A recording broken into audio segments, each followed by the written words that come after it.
Baik, apa tema kalian hari ini? Siap? Siap, Pak. Ada yang tidak? Hari semua, Pak. Hari semua. Jadi selamat bertemu kembali pada pagi hari ini. Jadi hari ini kita bertemu kembali untuk melaksanakan kegiatan belajar mengajar. Dalam melaksanakan kegiatan belajar mengajar pagi hari ini, mari kita berdiri, kita memulai dengan berdoa.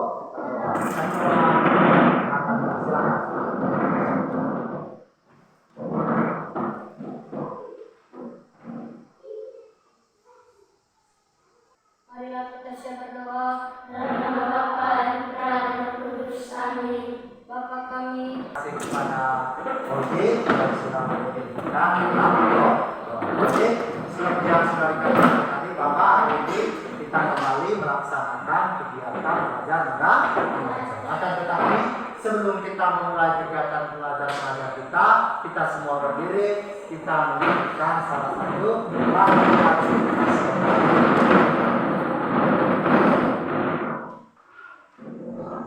Pancasila, akulah pendukungmu, patriot proklamasi. Silakan duduk. Jadi kita bisa menanamkan nilai-nilai nasionalisme itu dalam kehidupan kita sehari-hari, baik di sekolah maupun di lingkungan masyarakat. Jadi kita hendaknya bisa menanamkan nilai-nilai yang berkaitan dengan nilai nasionalisme dalam kehidupan kita setiap hari. Baik, hari ini kita akan mempelajari tentang kata tanya. Tentang kata tanya. Mungkin ada yang tahu kira-kira kata tanya itu apa? Hah? Ada yang tahu? Kata tanya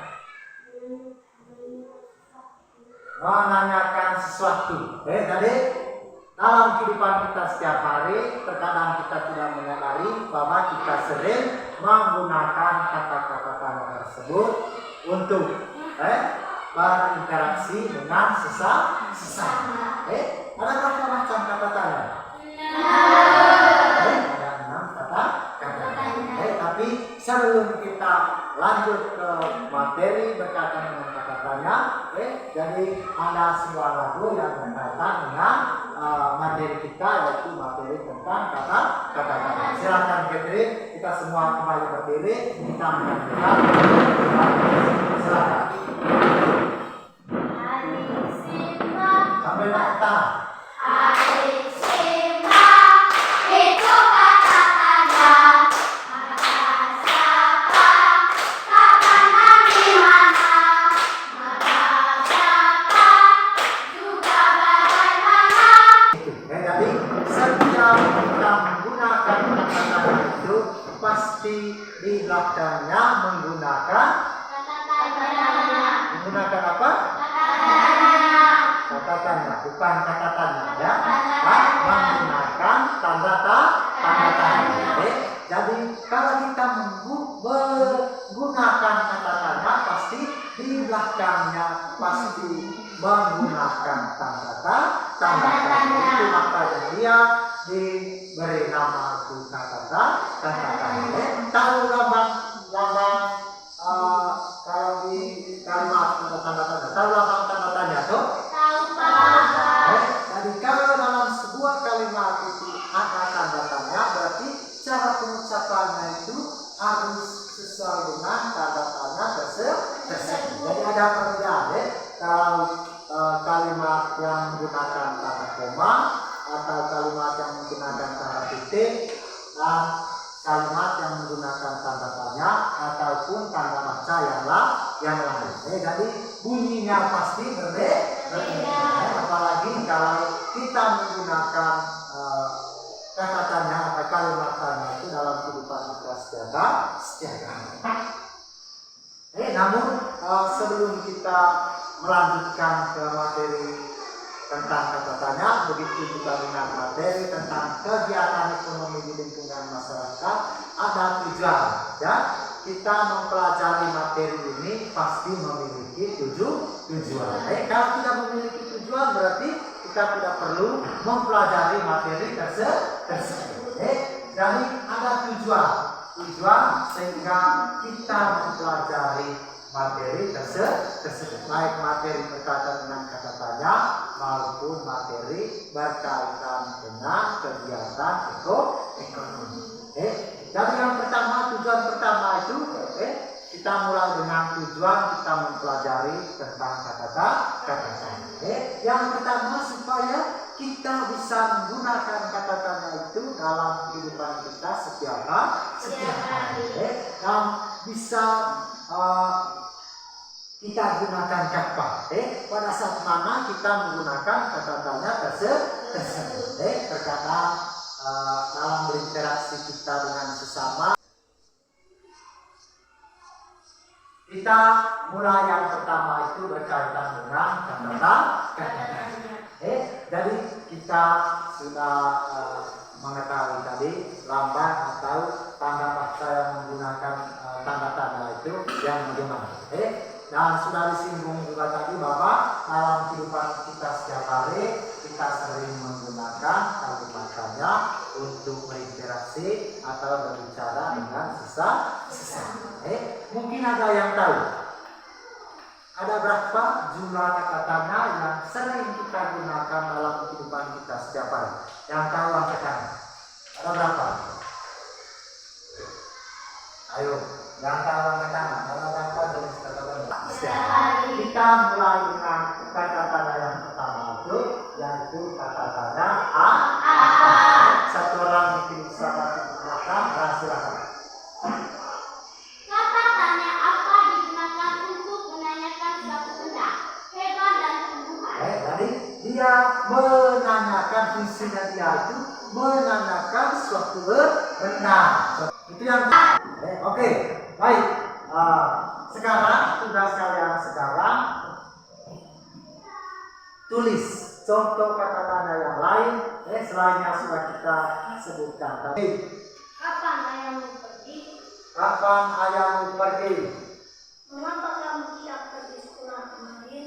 Mengapa kamu tidak pergi sekolah kemarin? Nah, berdiri kita semangat.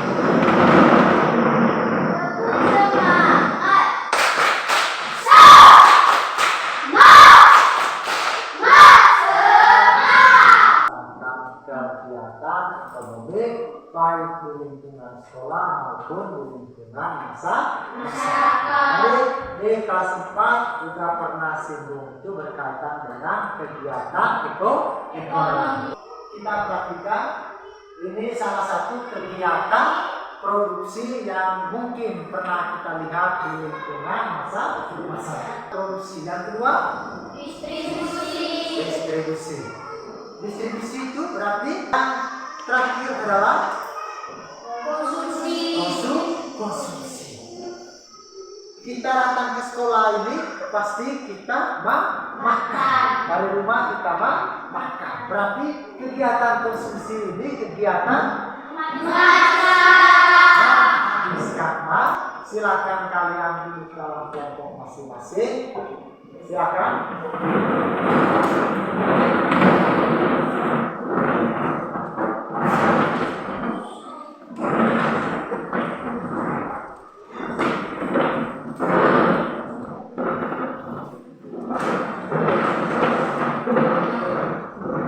Sudah.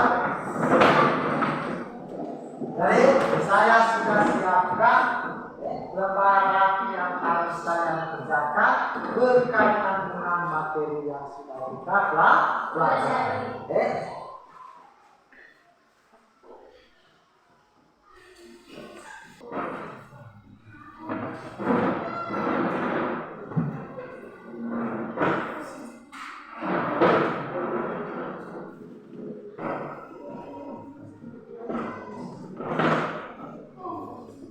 Yang lain sambil mendengar, sambil memperhatikan pekerjaan dari setiap kelompok masing-masing. Silakan kelompok satu. Nomor 1, produksi. Nomor 1, menenun kain. Nomor 2,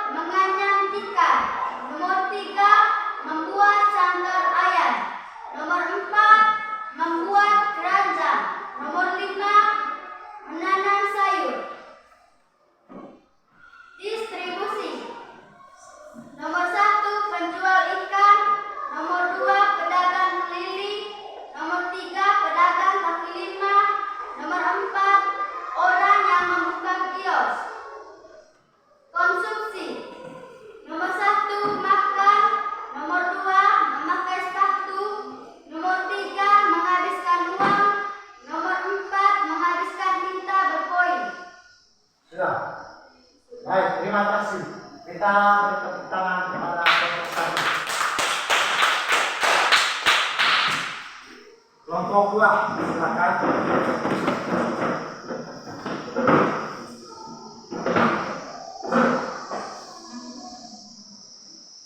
Produksi 1. Menenun kain, 2. Menganyam tikar, 3.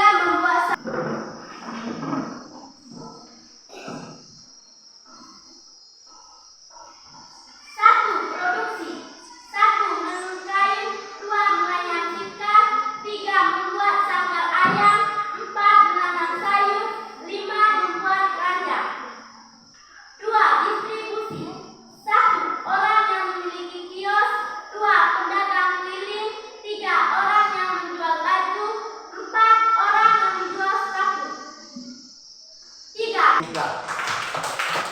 Jadi kalian sudah menjawab, kita sudah memberikan contoh kegiatan ekonomi yang ada di lingkungan sekitar. Berarti kesimpulannya bahwa ketiga kegiatan ekonomi ini saling keterkaitan. Kalau satu kegiatan ekonominya macet, maka kedua kegiatan ekonomi yang lain juga pasti macet. Contoh seperti yang kalian sudah sebutkan tadi, misalnya dari kelompok 3 ini mereka bisa menghasilkan tempe. Lalu dari kelompok 2 yang bertugas sebagai distributor. Dari kelompok 2 yang membawa tempe yang dihasilkan oleh kelompok 3 ini kepada kelompok 1 yang membutuhkan. Berarti di sini produsen, di sini distributor, lalu di sana ada konsumen. Konsumen ini membutuhkan tempe. Mereka tidak bisa menikmati atau tidak bisa makan tempe kalau tidak ada distributor. Di tempat kita ini tidak ada yang bisa menghasilkan tempe. Kalau kita mau makan tempe, berarti kita harus beli kepada orang yang menjual tempe. Dan ketiga kegiatan ekonomi ini saling membutuhkan. Yang salah satunya macet, maka kedua kegiatan ekonomi yang lain pasti macet. Jadi terima kasih sudah memberikan contoh ketiga kegiatan ekonomi. Bisa ya? Jadi itu materi yang kedua yang sudah kita pelajari pada hari ini. Mungkin ada yang mau bertanya atau ada yang belum mengerti berkaitan dengan materi ini. Ada tidak? Ada yang bertanya? Oke, jadi karena semuanya sudah mengerti, dengar semua. Jadi di rumah itu jangan lupa pelajari kembali materi yang sudah kita pelajari di sekolah. Pelajari kembali di rumah. Oke, jadi jangan terlalu banyak bermain. Harus ingat tugas pokok kita itu adalah belajar di rumah. Jangan terlalu banyak bermain dan jangan lupa harus rajin itu datang ke sekolah. Oke, jadi pelajaran kita hari ini sampai di sini. Karena kami diawali dengan doa, maka kita juga harus mengakhiri dengan doa. Silakan satu orang.